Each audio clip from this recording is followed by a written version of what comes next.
Hello class 9। बेटे हमने पहले ये जो आपका हिस्ट्री का लेसन है नात्सीवाद और हिटलर का उदय हमने कर लिया था कि हिटलर ने किस प्रकार जो है प्रथम विश्व युद्ध में जर्मनी की हार के बाद अपने आप को मजबूत किया और द्वितीय विश्व युद्ध के आते आते उसने अपने आप को इतना शक्तिशाली और समर्थ बना लिया कि वो विश्व युद्ध में लड़ने के लायक अपने आप को स्थापित कर पाया। उसके लिए उसने क्या क्या कार्य किए, हिटलर जो है किस तरह से एक महान योद्धा होने के साथ साथ एक महान क्या था, हिटलर एक महान वक्ता भी था। उसको भाषण देने की कला बहुत अच्छे से आती थी हिटलर को, और यही कारण है कि हिटलर ने समाज को अपनी ओर आकर्षित किया। और ये समय वो समय था जब महामंदी का काल चला हुआ था। लोग नए विकल्प तलाश कर रहे थे और उन विकल्पों को वहाँ की जनता ने हिटलर के रूप में देखा। और इससे पहले आप ये भी पढ़ चुके हैं कि हिटलर ने कितनी क्रूरता के साथ यहूदियों का दमन किया। गांव के गांव, शहर के शहर उसने जो है यहूदियों के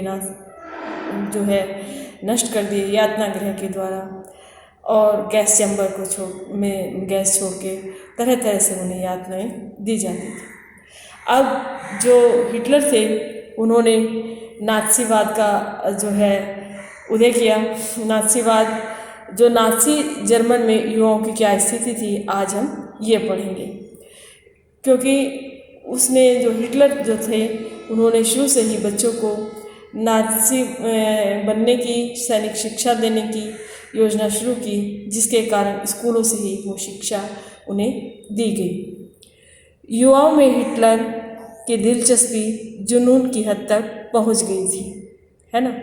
उनका मानना था कि एक शक्तिशाली नात्सी समाज की स्थापना के लिए बच्चों को नात्सी विचारधारा की गुट्टी पिलाना बहुत ज़रूरी है। हिटलर का ये मानना था कि बच्चों को शुरू से ही स्कूली टाइम से ही उन्हें नात्सी विचारधारा के भाव, गुण और आदतें सिखानी जरूरी है। गुट्टी के रूप में जैसे छोटे बच्चों को गुट्टी दी जाती है, उसी तरह से नात्सीवाद की गुट्टी बच्चों को विद्यार्थी जीवन से छोटे समय से ही देना जरूरी समझा। इसके लिए स्कूल के भीतर और बाहर दोनों जगह बच्चों पर पूरा नियंत्रण आवश्यक था। नात्सीवाद के दौरान स्कूलों में क्या हो रहा था, तमाम स्कूलों में सफाई और शुद्धिकरण की मुहिम चलाई गई। यहूदियों या राजनीतिक रूप से अविश्वसनीय दिखाई देने वाले शिक्षकों को पहले नौकरी से हटाया गया और बाद में उन्हें मौत के घाट उतार दिया गया। बच्चों को अलग अलग बिठाया जाने लगा।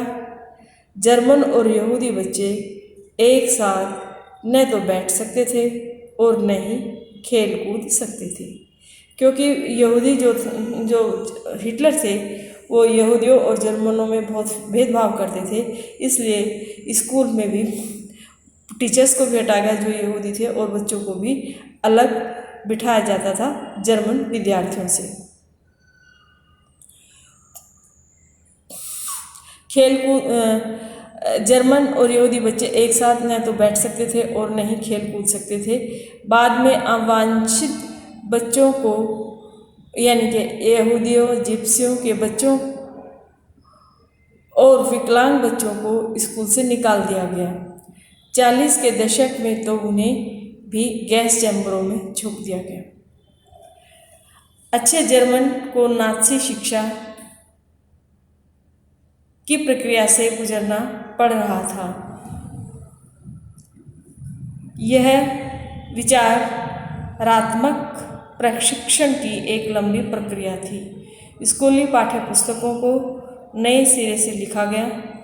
नस्ल के बारे में प्रचारित नात्सी विचारों को सही ठहराने के लिए नस्ल विज्ञान के नाम से एक नया विषय पाठ्यक्रम में शामिल किया गया। और तो और गणित की कक्षाओं में भी यहूदियों की एक खास छवि गढ़ने की कोशिश की गई। बच्चों को सिखाया गया कि वे वफादार व आज्ञाकारी बने, यहूदियों से नफरत और हिटलर की पूजा करें। खेल कूद के जरिए बच्चों में हिंसा और आक्रामकता की भावना पैदा की जाती थी।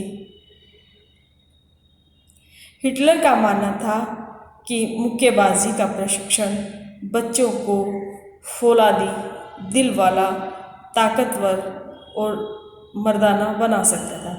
मुक्केबाजी यानी बॉक्सिंग की अगर ट्रेनिंग बच्चों को दी जाए, उन्हें उसका प्रशिक्षण दिया जाए, तो बच्चे क्या हो जाते हैं, मजबूत, फौलादी दिल वाले, मजबूत दिल वाले, स्ट्रॉन्ग, ताकतवर और मर्दाना बन सकते हैं, बहादुर बन सकते हैं। ऐसा किसका सोचना था? हिटलर का सोचना था। जर्मन बच्चों और युवाओं को राष्ट्रीय समाजवाद की भावना से लैस करने की जिम्मेदारी युवा संगठनों को सौंपी गई। 10 साल की उम्र के बच्चों को युंगफ्रॉ में दाखिला करा दिया जाता था और 14 साल की उम्र में सभी लड़कों को नात्सियों के युवा संगठन हिटलर यूथ की सदस्यता लेनी पड़ती थी। इस संगठन में वे युद्ध की उपासना, आक्रामकता व हिंसा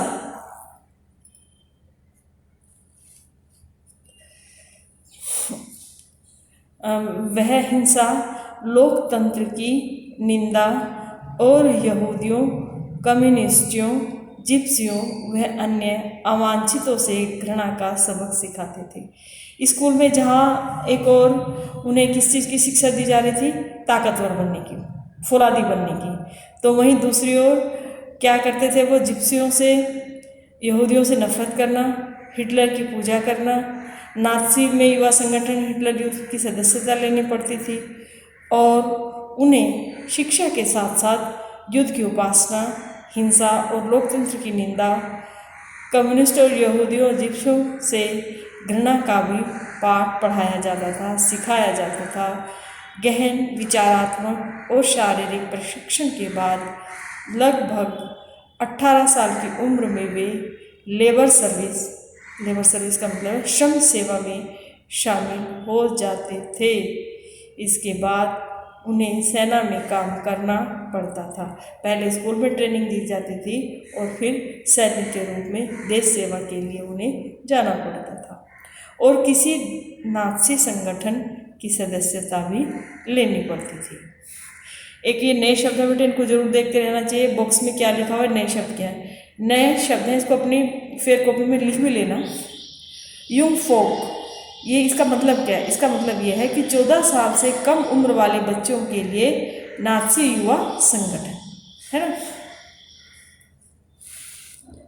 अब पहली पिक्चर जो है आपकी पेज नंबर 66 पर, इसमें देखिए ये एक पिक्चर है, ये स्कूल है और एक क्लासरूम है और ये एक बच्चा है और ये इसके टीचर है और बाकी सारे बच्चे बैठे हैं।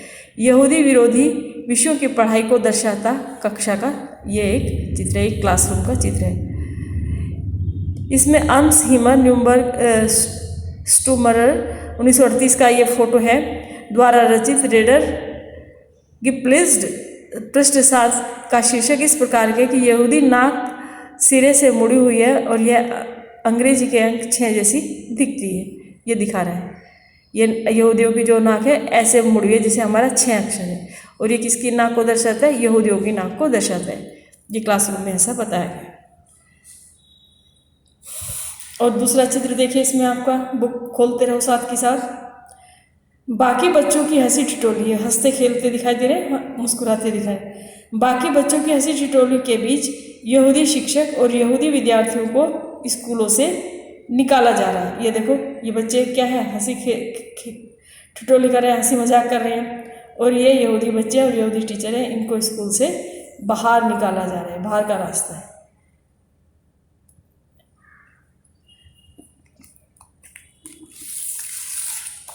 पेज नंबर 67 पर ये बेटा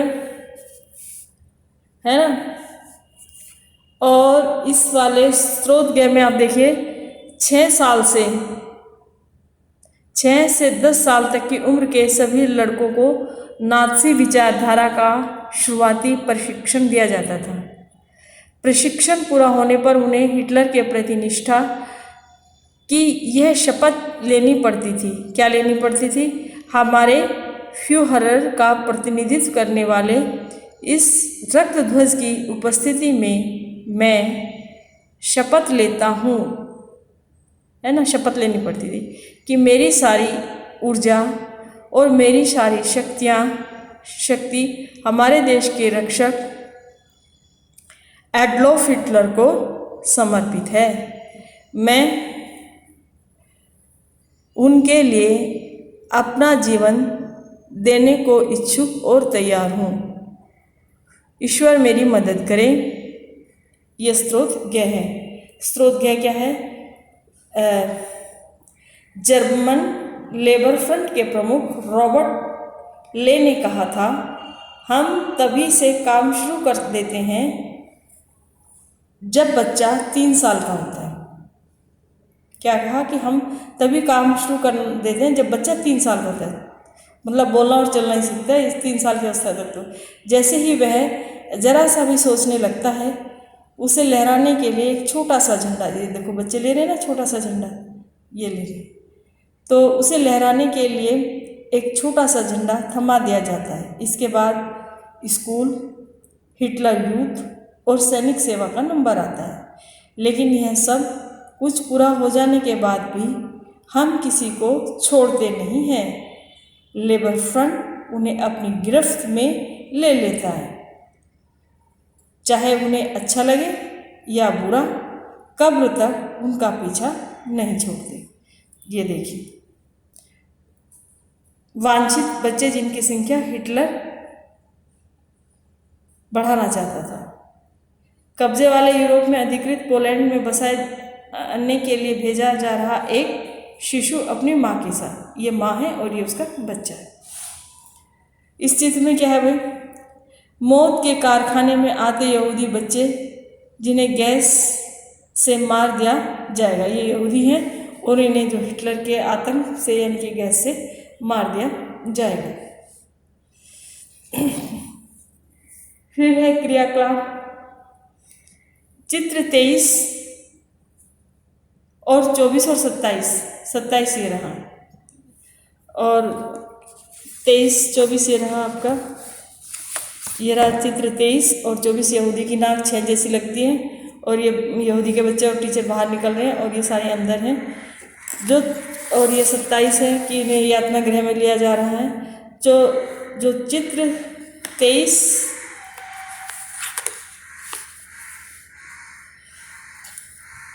और 24 को देखिए। कल्पना कीजिए कि नाज़ी जर्मन में रहने वाले यहूदी या पोलिश मूल के व्यक्ति हैं।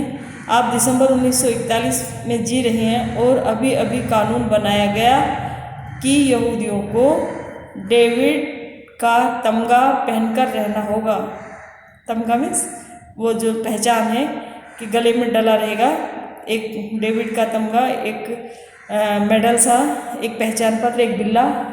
ऐसी परिस्थिति में अपने जीवन के एक दिन का ब्यौरा लिखिए। तो यहाँ हमने पढ़ लिया था कि नाज़ी यूथ लीग का गठन 1922 में हुआ था। 4 साल बाद उसे हिटलर यूथ का नाम दिया गया और 1933 तक आते आते इस संगठन में 12.5 लाख से ज़्यादा बच्चे थे। युवा आंदोलन को नाज़ीवाद के तहत एकजुट करने के लिए बाकी सभी युवा संगठनों को पहले ही भंग कर दिया गया और बाद में उन पर प्रतिबंध लगा दिया गया। इसका मतलब ये हुआ कि भाई जो हिटलर थे उन्होंने बच्चों को 3 साल से, जब वो थोड़ा सा बोलने समझने लायक हुआ, तभी उसे नाज़ी बनाने का जो प्रोसीजर था वो चालू कर दिया। और 3 साल के बच्चे के हाथ में ही उन्होंने क्या दे दिया? एक झंडा दे दिया कि भाई तुम्हें जो है ये तुम्हारा राष्ट्रीय ध्वज है, तुम्हें इसका सम्मान करना है। और जो यहूदी थे बच्चे उन्हें कहाँ भेज दिया गया? मौत के कारखाने, गैस चैम्बरों में भेज दिया गया। और जो एक सबसे खास विशेषता ये थी हिटलर की कि वो स्वास्तिक चिन्ह को बहुत सम्मान देते थे। ये स्वास्तिक चिन्ह है ना, और यही स्वास्तिक चिन्ह भारत में भी शुद्धता का, शुचिता का प्रतीक माना जाता है। और वो अपने आप को क्या कहते थे? ब्लड आर्यंस बोलते थे। और जो आर्यन ब्लड की जो माताएं होती थी और जितने बच्चे पैदा करती थी उनको उतना ही सम्मान और मेडल दिया जाता था।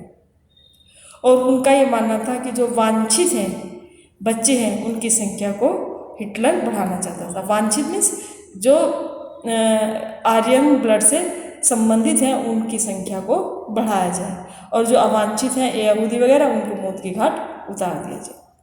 तो बेटा ये तो हमने पढ़ा आज हिटलर के बारे में, उसके नाज़ीवाद के बारे में, उसने छोटे बच्चों को भी किस तरह से इसकी ट्रेनिंग देनी शुरू की। आज के लिए इतनी काफ़ी।